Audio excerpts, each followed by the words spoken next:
এই উপলক্ষে আজ ১১ দিবস আমরা দেশব্যাপী পালন করি।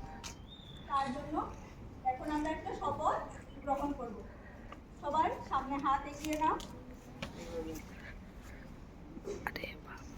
বলো আমি সত্যনিষ্ঠার সঙ্গে শপথ করছি যে আমি আমার দেশের ঐক্য অখণ্ডতা ও নিরাপত্তা রক্ষার জন্য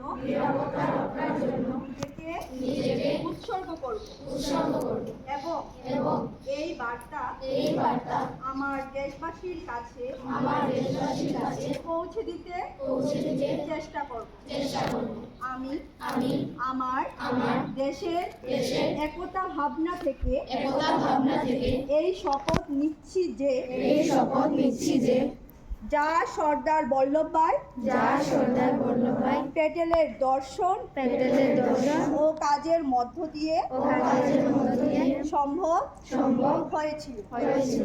আমি সত্যনিষ্ঠার সঙ্গে এই প্রতিজ্ঞা করছি যে আমার দেশের অভ্যন্তরীণ নিরাপত্তা রক্ষা সুনিশ্চিত করতেও আমি আমার অবদান রাখব।